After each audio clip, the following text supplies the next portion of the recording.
No bakunda no so de son ba ni de chan chu so be so de san je ne yum da la ko ja do ba da wa no so je so de je je wa wa ko do son ba ko ne to la ko ja cha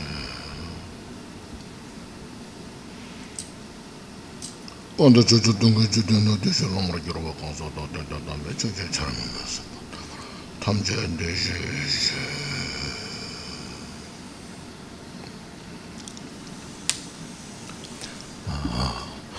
Good afternoon, everybody, all the venerables and Dharma brothers and sisters. So today I'm very pleased to be here today and next for 8 days.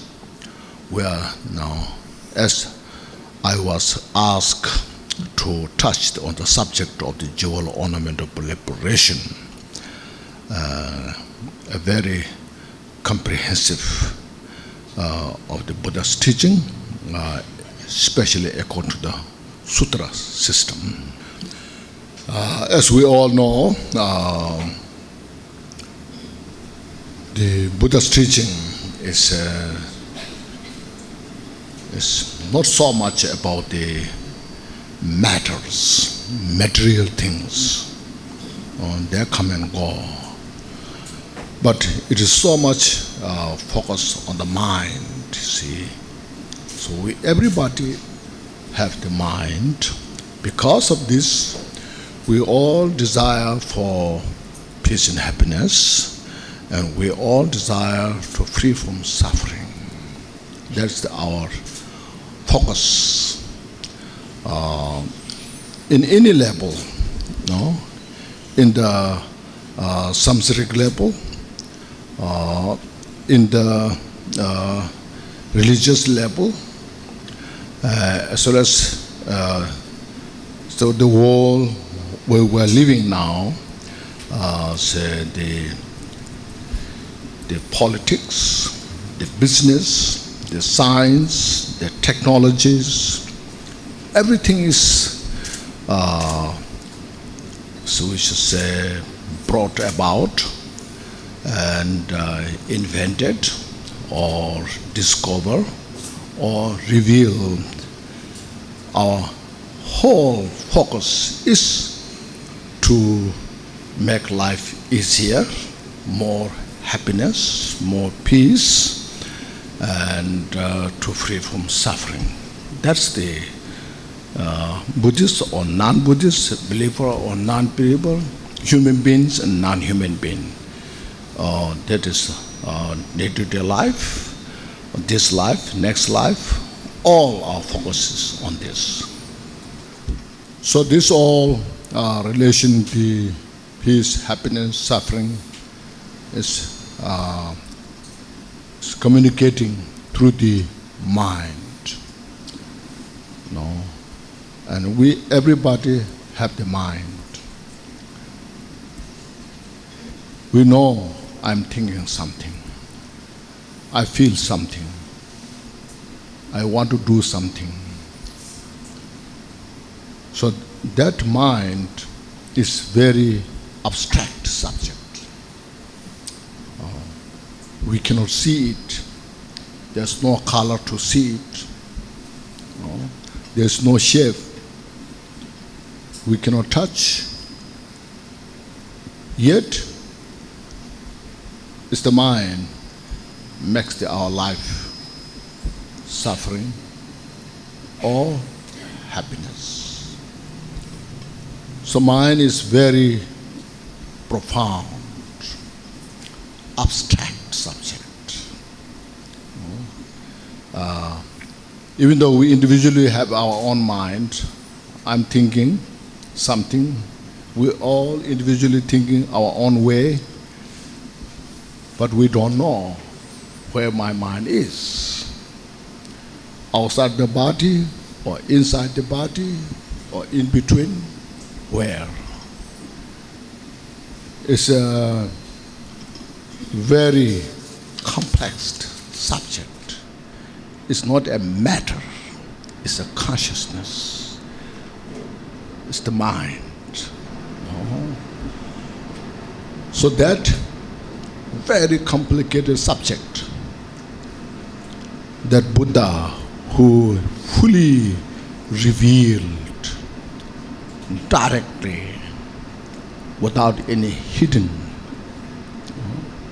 So that when Buddha did that, then we call Buddha attain the Buddhahood. Buddha means fully awakened. Awakened from all this delusion, dreaming, nothing but everything's obvious, clear. Clear on the basis of the causality. Each and every causes and conditions of the samsara and the nirvana, enlightenment, fully revealed. Because of that, Buddha's wisdom, seeing nature of the samsara, every individual, seeing the nature of the nirvana, every individual. So Buddha spoke from that state, talked from that state, out of great compassion, such a universal compassion. So Buddha's teaching is related to these two subjects. Wisdom. Wisdom is not just a collection of knowledge, rather prajna we call. A special insight, knowing everything as it is, and all the interaction of the causes and conditions, and what makes the suffering, which makes the peace and happiness. And then with that wisdom, the great, as mentioned, compassion. Because everybody, not just only Buddhist, not just only human beings, even small insects, we all desire for peace and happiness. We are dying for peace and happiness. We all desire to free from suffering. We are sacrificing our life to free from suffering. We go through a lot of suffering to free from suffering. So Buddha directly, consciously perceived this reality nature. So Buddha's teaching is concerned for this, relation to this. So it is not a Buddhism, it's the expression of the reality of the samsara and nirvana. So because of that reason, Buddha taught the teachings now about 2,600 years past. That what the Buddha spoke is never changed, the teaching. Still so fresh in the 21st century. We can completely, directly, practically use this teaching. Still so fresh. You see, in between these two, between this time, how much cultures have changed, belief systems have changed, lifestyles have changed in the world, individual countries, universally. But the law of the Buddha's teaching, how Buddha spoke, has never changed. The cause of suffering is the cause of suffering at the time of Buddha and still now.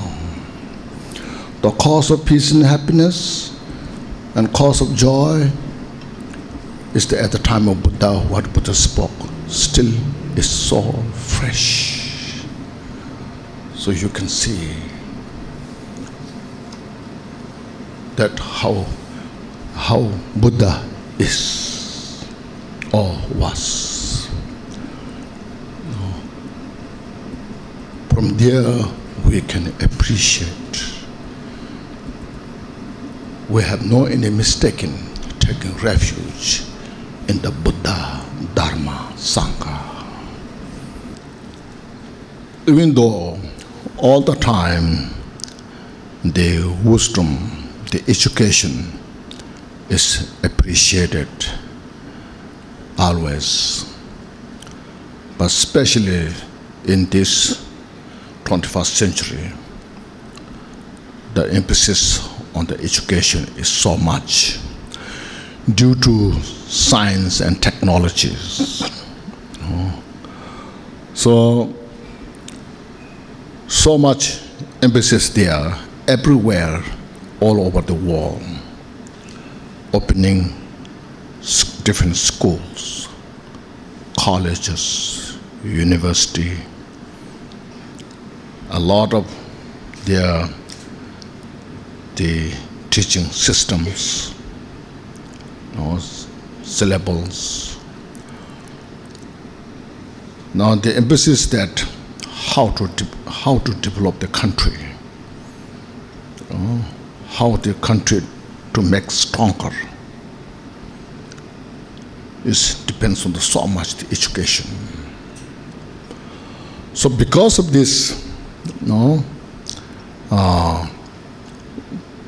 we as follower of Buddha, I think it's very important also study and practice the philosophy of interdependence. So philosophy of interdependence is the main theme of Buddha's teaching, which is the reality, nature of all phenomena. Outer phenomena, inner phenomena are totally depend on the causes and conditions. So they are called the wisdoms, two wisdom. Wisdom which is based on the understanding of the law of causality, virtue and non-virtues. And there's another wisdom called afflicted wisdom. The afflicted wisdom is also very smart how to create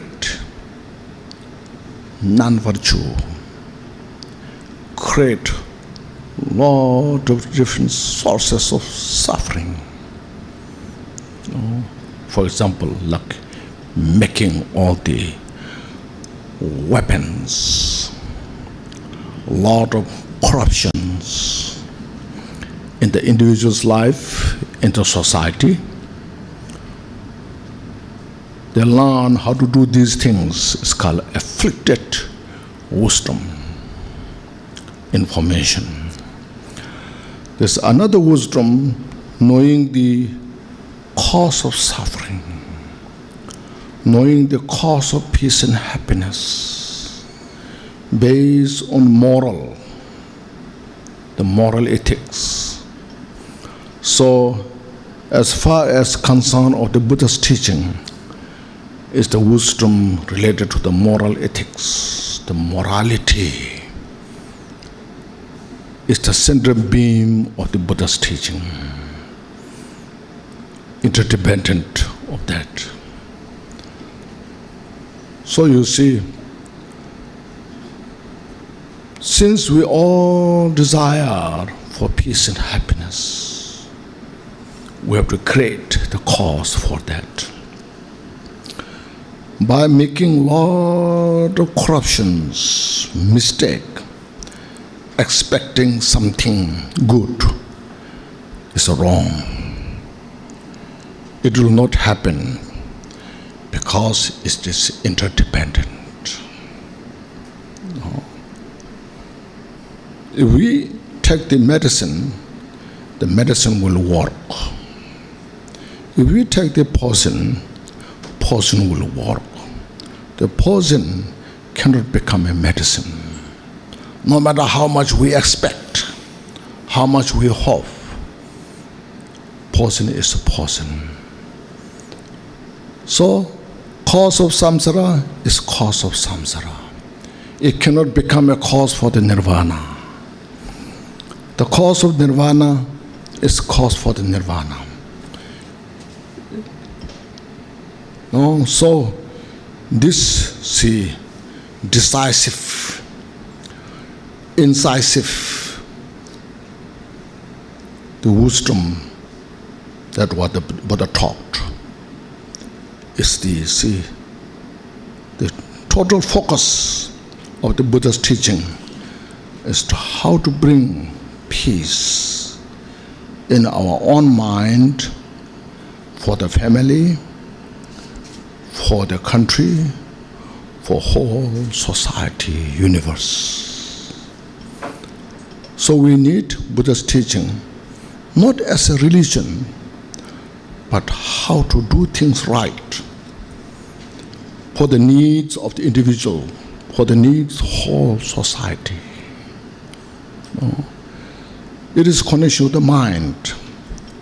There's a mental state, and delusory mind or delusion mind, and the mind is a wisdom mind.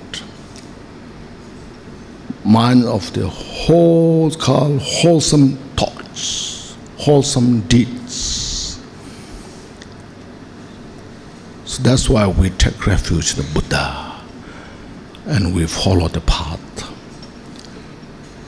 We did in the past, we need now, and we will need in the future as well.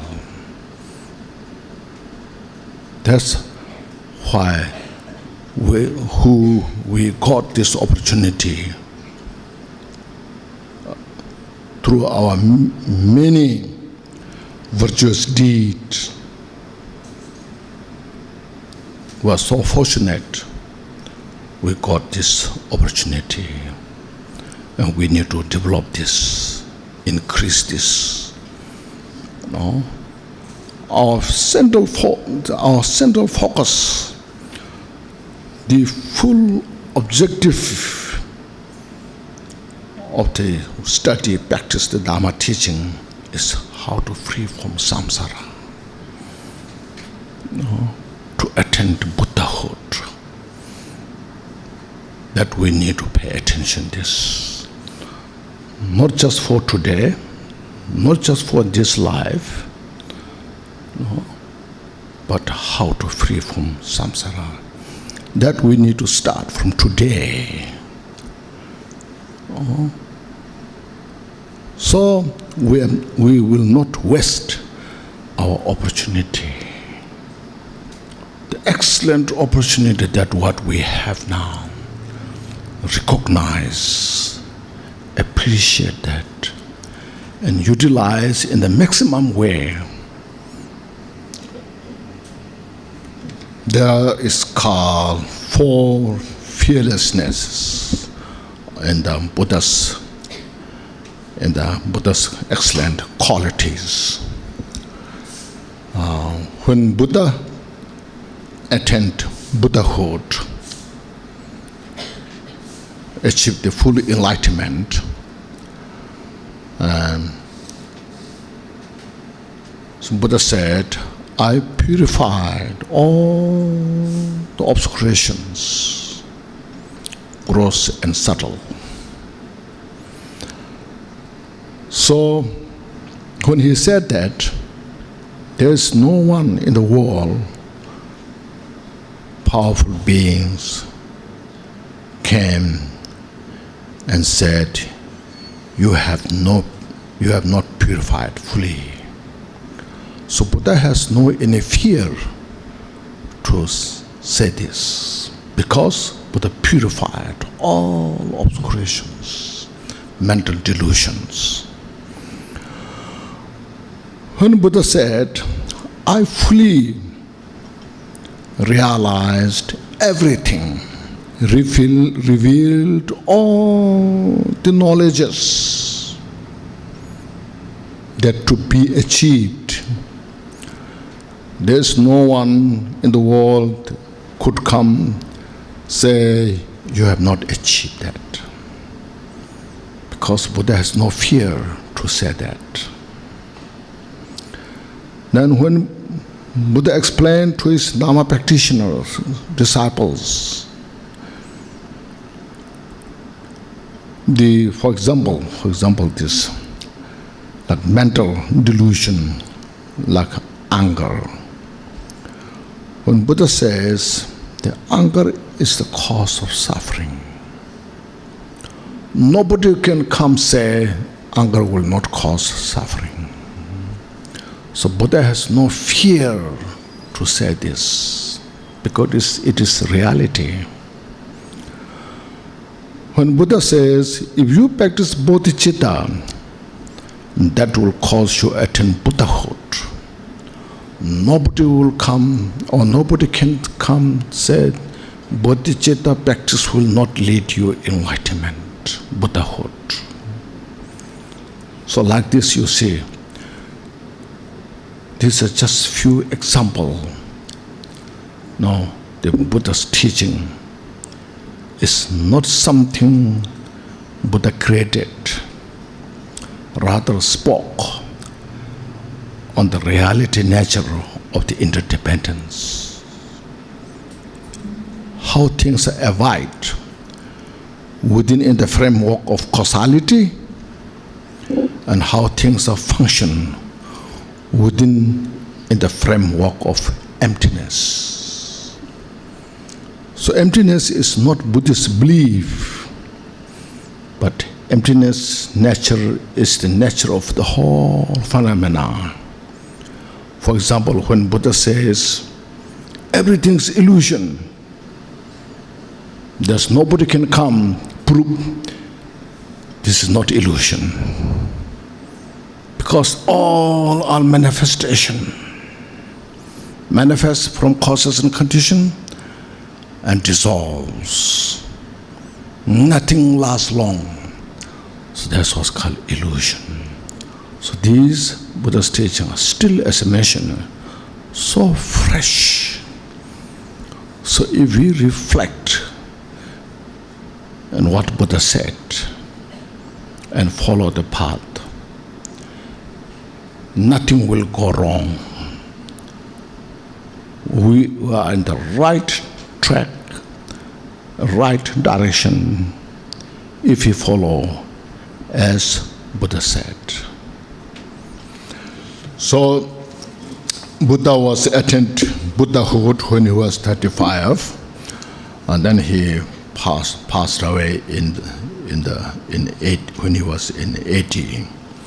So for 45 years he taught the precious Dharma teachings in a complete way. Means one individual who studies Buddha's teaching from the beginning until one can attain complete Buddhahood.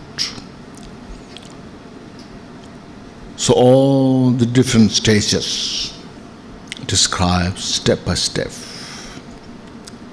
Like when we go to school, first we go to elementary school, then high school, then college, then university. Likewise, it's a gradual path, step by step. So during these 45 years, as you see, there are so many sutras we have, translations. Like the Vinaya Sutra, the Sutra System Sutra, Abhidhamma Sutra. And within connection this, the Karuna Pundarika Sutra, Avatamsaka Sutra, Langa Avatara Sutra, so forth. So much Buddha taught, so vast. Like say Panjaraparamita Sutra. Look at this. So we to spend just to one sutra our time, we have not enough time to study all of them, to understand. That shows Buddha's wisdom is as vast as the space, as deep as the ocean.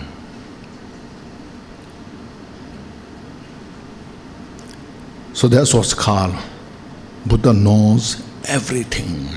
Literally, not just honorific respect, practically.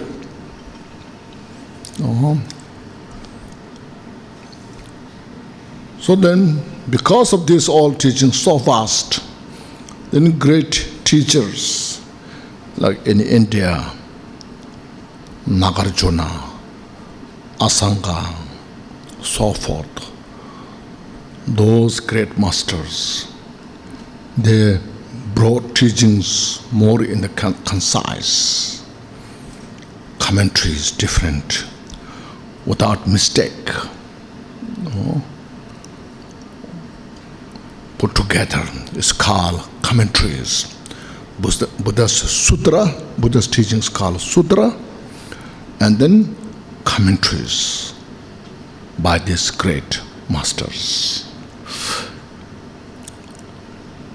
Now all these teachings are categorized into three: Vinaya, Sutra, Abhidharma. The subject of these three Pitakas, the morality is called Shila, meditative concentration, Samadhi, and wisdom, Prajna. So when all the Buddhist school, whether Theravada, Mahayana, Vajrayana, we all are focusing on these three practices, because all the Buddha's teachings are put into these three categories. The first, the morality is a discipline. We need physical, mental discipline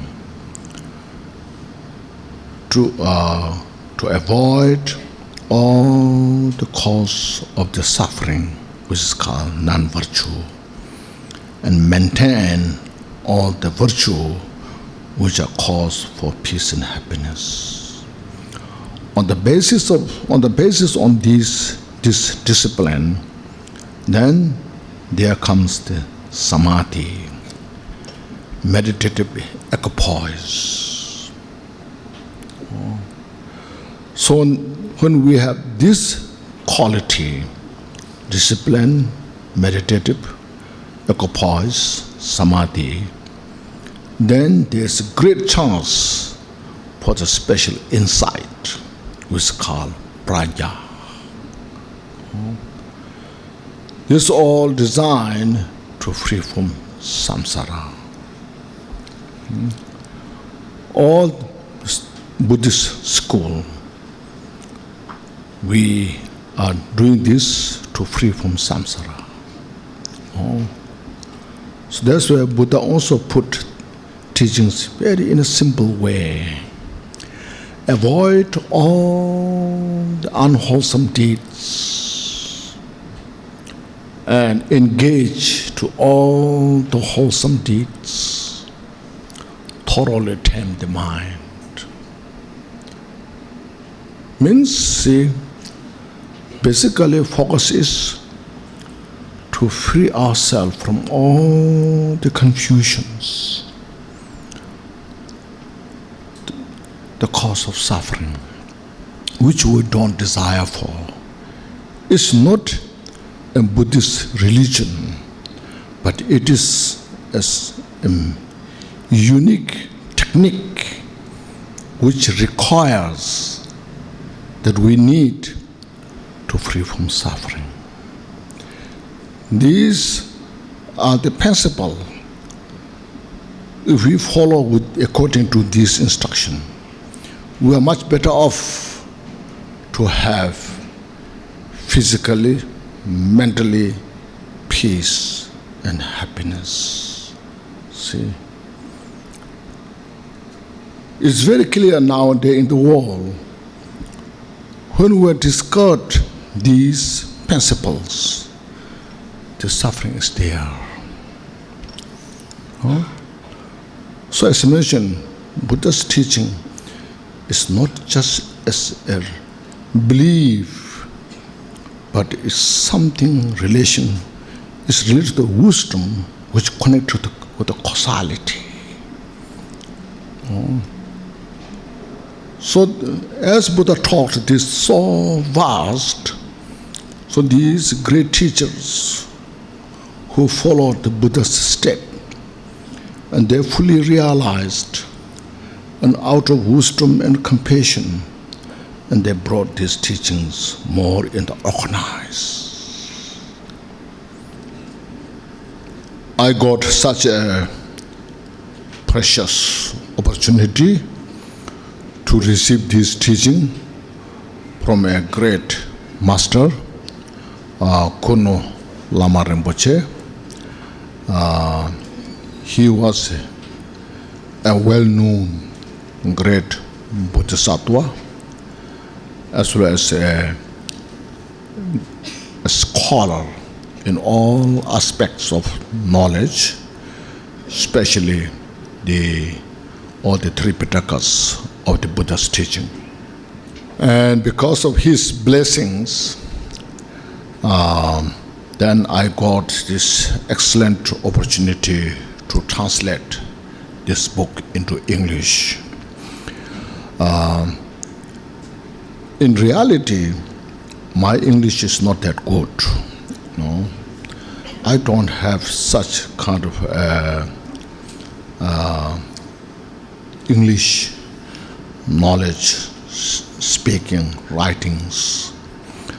But somehow, all the causes and conditions come together, and it happened to translate this book into English. And I really think that's his blessing.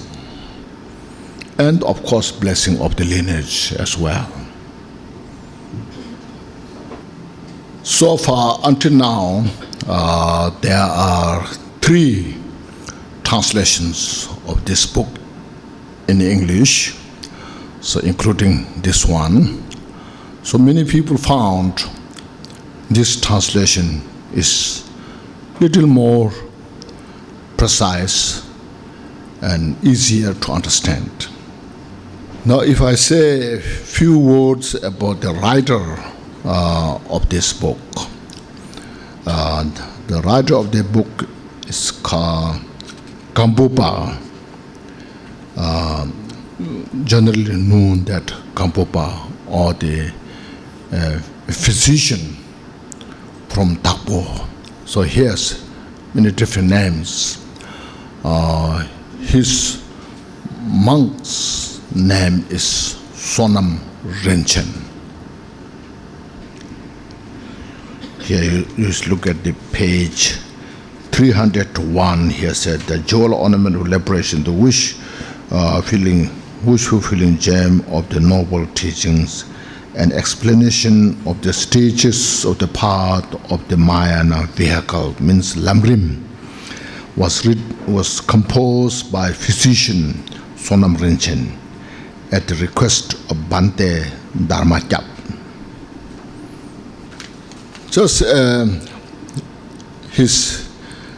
if I say a few just his life, I should say. Before he became monk, he was a great physician. No, that's why it says physician. He studied medicine, from many great masters, and he became well-known doctor, the medical doctor.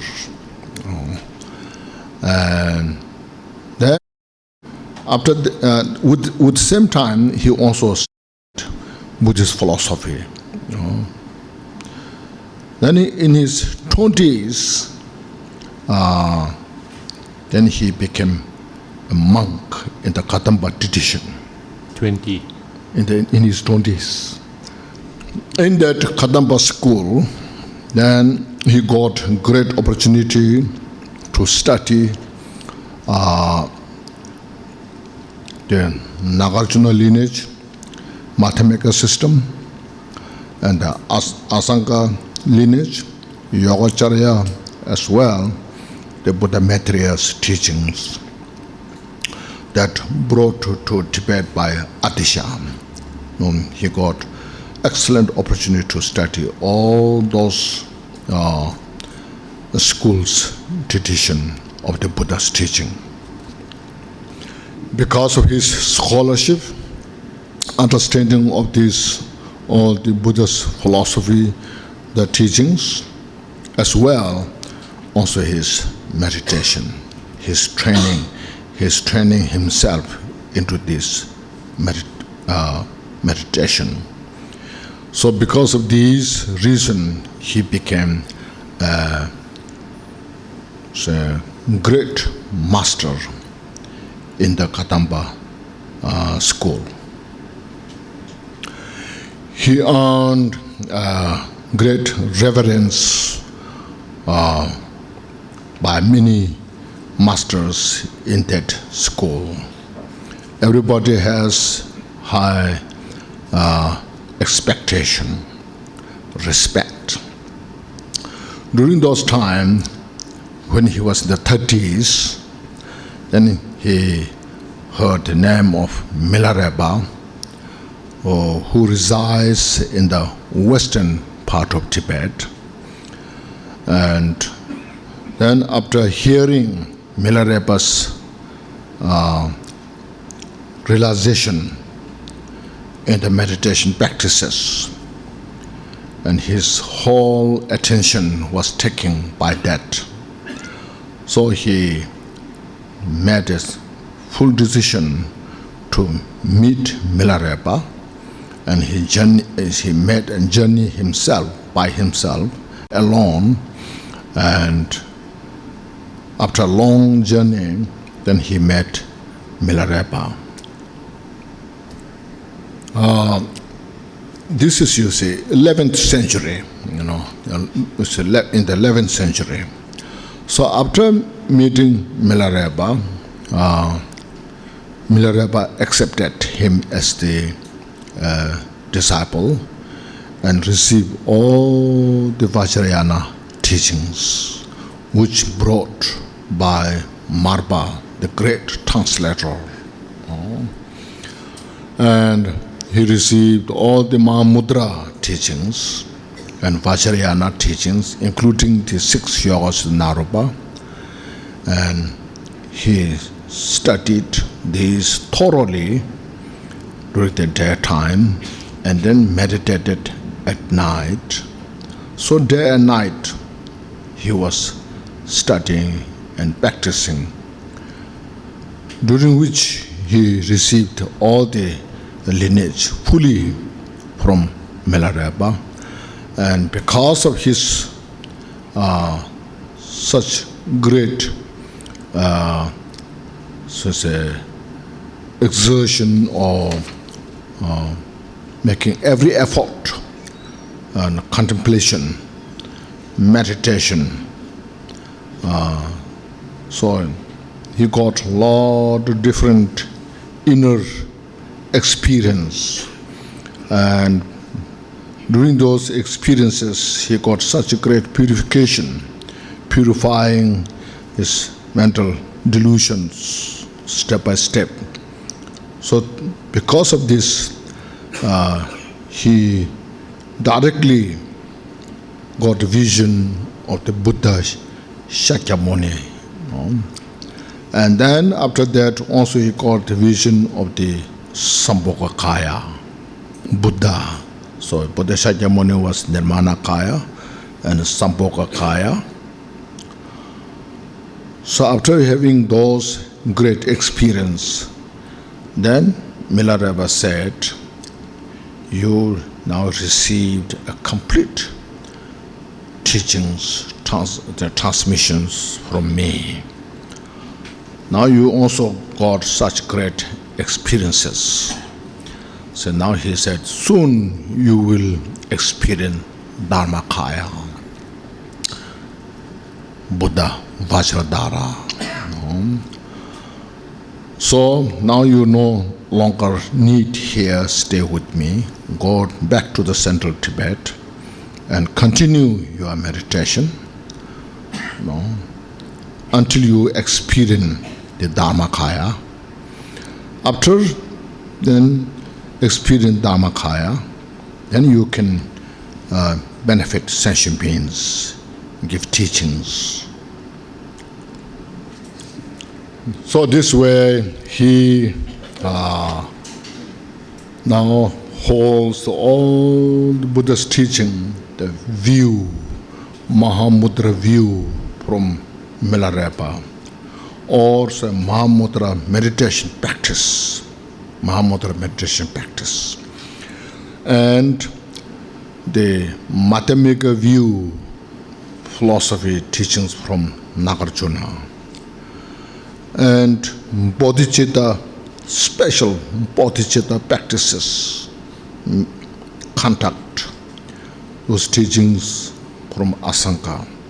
So from Buddha Shakyamuni, all those lineages, important things, he now received fully, completely. So that way he embodied himself the complete form of Buddha's teaching. So here you can find in this book, he describes how to take the Bodhisattva's vow through the Nagarjuna lineage, through the Asanka lineage. So here and at the end, Milarepa's view is all just content here freshly. So this way, through this study, practice, he himself established the enlightened state. So because of this, his great skill and his great wisdom, his great compassion, all these qualities, then he drew so many great disciples, like great disciples, Bodhisattvas, like Pamaduba and the first Karmapa, so forth. Hundreds and thousands of disciples, just he drew those, established them into the highest state of the enlightenment. And he wrote many books, important connection with the Mahamudra, Vajrayana, 6 Yogas, Naropa, so forth. But very significant book that he wrote is this, called Jewel Ornament of Liberation. And then there's another one called the Rosary of the Sublime Path, Lamcho Rinche Chongwa, the Rosary Chongwa, the Garland of the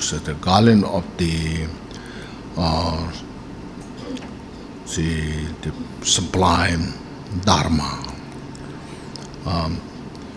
So this, he said, in the future, if anybody wished to see me, so I wish I could see Gampopa, he said, read this book that I wrote. then it will be the same as seeing me. So they represent this Jewel Ornament of Liberation. And the other book, the Garland of the Sublime Path. Yeah. So you see, because even if you see Gampopa directly, he will teach how to free from samsara according to the causality, which he described precisely in these texts. So this book is the first lamrim they wrote in Tibet in Tibet, in the 11th century.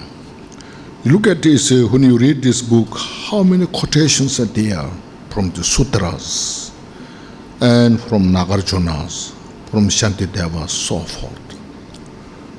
We can see clearly his great study, realization, understanding of all those what Buddha taught, and followed by the great masters.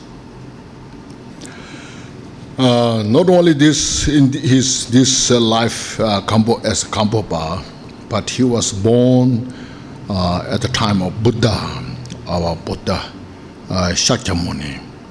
He was born in a place called Rajgir. Now it's a vulture peak where the Heart Sutra is taught there.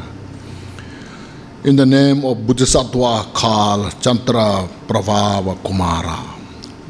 He was born there. Then he requested Buddha to teach the Samadhi Raja Sutra. So Buddha spoke or taught this Samadhi Raja Sutra for many days in the midst of the thousands of Bodhisattvas, Arahats, great masters, monks and lay people. So connection to this, at the end of the teachings, then Buddha prophesies Gampopa's coming to Tibet. So Buddha said, you will flourish this teaching in the future. I will also come at that time. And connection to this, many great Bodhisattvas at that time. So we will come also when you propagate, when you teach these precious teachings. So Gampopa was not just that one lifetime's enlightened, but he enlightened so many times, and so because of his experience of practice of bodhicitta, not just one lifetime, life after life, life after life. So such a great experience in the practice of bodhicitta. So he wrote this book, One Individual to Attain Buddhahood, designed step by step in a simple way, but at the same time in a complete way. When Buddha said, I will also come, that means, he says, according to those writings, he said, it's the Joba Jigten Sumkun, the founder of Khenchen Konchog. So he was the one who was the rebirth of the Buddha. So say, when we study these books, it's not just intellectually content, but it contains so much profound blessings. Blessing of the wisdom, blessing of the compassion, and blessing of their experience, which is within this book. So when we study, practice these teachings, unlike other books, we should feel so fortunate. Not just somebody said so, but rather there's all this intact history and the aspects of this, all things are just there. You can see the disciples of Gampopa, how much they have experienced in their meditation. And because of this, the Takpuka Gyu, which founded by Gampopa, flourished everywhere. It is over 900 years, still the lineage is strong everywhere. Because of their wisdom, compassion. So as Gampopa wrote this book and designed in such a way, so comprehensive, beautifully done. So later, many great masters were so inspired this book. Because, we don't have much time to read so many sutras. Particularly, we don't have much time to practice. So this book is not that big. It's a small book compared to this, how much the meaning contains. So having this book becomes such a great example, inspiration. Many other great masters wrote Lamrim, in their own way, based on this book. So this is how this book became famous and well known to all the Dharma practitioners. When we study this book step by step, when we know complete, then we can get a complete picture how Buddha taught. And then also how we can achieve Buddhahood, step by step. So because of this, we can say, after studying this book, I know Buddha's teaching. We, as a Mahayana practitioner, bodhicitta is very important. And we all talk about the bodhicitta. Sometimes, so we must practice bodhicitta. So we get some impression, be kind, be a gentle person, like these things. Maybe we don't know if we really directly focus bodhicitta. So what is bodhicitta? How to cultivate, how to maintain. So here in this book, it explains right from the beginning how to start and what the causes, all the different steps, how you take the bodhisattva's vow, how to cultivate bodhicitta, and how to maintain it. What's the danger to lose it?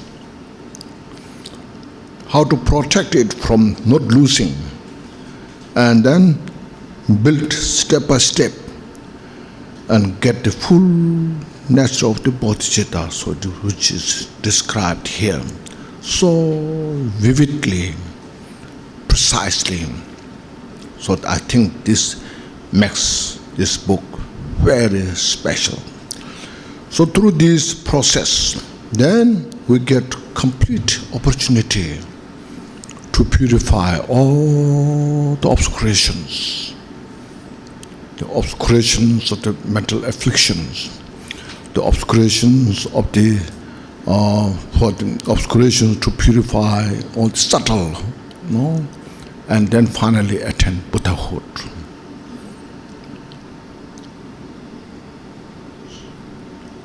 So in a brief way, see, if we know the Mahamudra, so this in this book has the ground Mahamudra, the path Mahamudra, and the fruition Mahamudra. Mahamudra is a name of the should say, name of a view, like say Matamika, the Matamika view, Mahamudra view, Dzogchen view, the same meaning. And so Mahamudra is the literal translation is called Great Seal. Mudra means seal, and Maha means great, so Great Seal. It is a comprehensive. See, all the manifestations of samsara, nirvana, all the causalities, these all functions within the framework of emptiness. So, emptiness is not just mere empty. It is the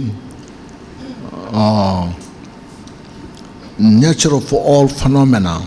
Like, for example, you see, the form is emptiness, and emptiness is form. Form is no other than emptiness. Emptiness is also no other than form. So you know this, you know. So Mahamudra is inseparable of the appearance and emptiness. Mahamudra is the inseparable of the luminosity and appearance. So that's the Mahamudra. What that gives us is, gives us opportunities. When you see everything, their nature is emptiness. Nothing functions independently. All functions depend on many causes and conditions. By having that understanding, that gives us opportunity, there's nothing to attach, nothing to grasp, nothing to hate. No, everything's just manifestation. That manifestations not manifested without cause, or from the wrong cause, or from the incomplete cause. It's all manifested out of the right cause, complete cause, the conditions, So inseparable, see, this cannot separate the appearance and emptiness, cannot separate the clarity nature of the manifestations, see. So that gives us total opportunity to uproot our delusion, to uproot our fixation. Why we're in the wandering samsara, we are grasping something like exists independently, Because of that ignorance, and on the basis of that ignorance, then there's attachment, there's anger, hatred, so forth, all the mental delusions there. So first, how we functioned within the state of the Mahamudra. This is called ground Mahamudra. Having understood this reality nature, how things are function, and then we start practicing step by step. This is called the path Mahamudra. After having realized their nature as it is, without contrive, without fabrication, as the nature disposition of the manifestation, fully is called Buddhahood, the fruition Mahamudra. The first question is whether this bodhicitta is described here based on the origin of the great Atisha mastering the bodhicitta from Salimpa or not. That's the first question. And if so, since the great Atisha has to take 16 long years to master the bodhicitta, yes. For people like us, we have to take many lifetimes. So from the method described in this book, teaching us the bodhicitta, is there any possibility, practically and meditatively, perhaps under the guidance of a teacher, is there any possibility for lay people like us to cut through many lifetimes and achieve bodhicitta, and perhaps in a remote possibility, Buddhahood, in 1 or 2 lifetimes instead of many, many lifetimes, practically speaking, Rinpoche? Okay. Thank you. Okay. Sadhu, sadhu.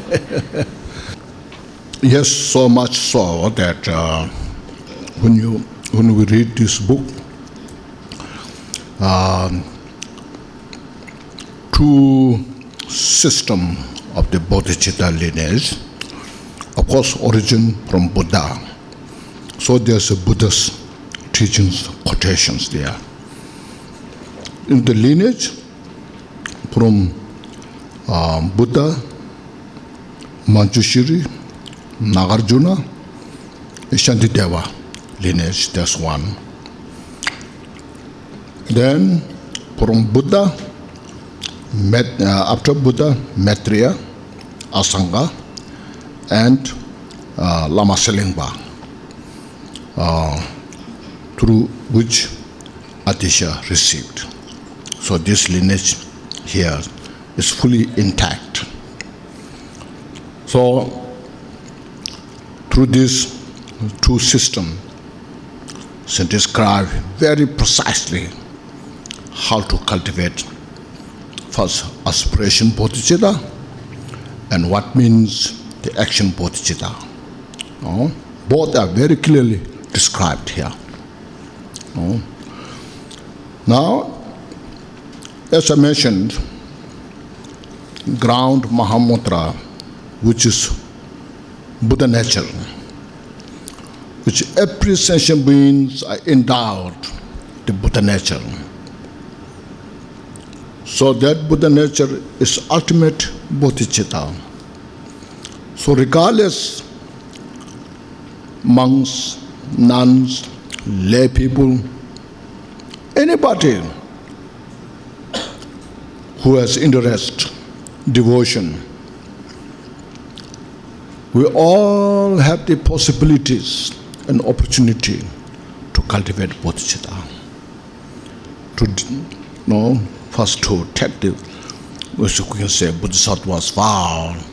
Otherwise, in other words, we can cultivate bodhicitta through these ceremonies, through these methods, examples. Then after cultivate the aspiration bodhicitta, then we engage in the study, practice of bodhicitta.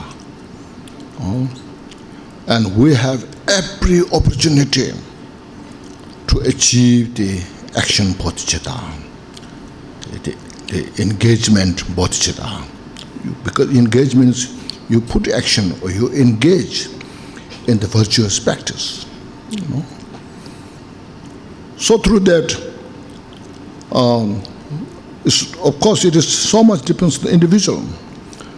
It's not just lay people, it's not just ordained.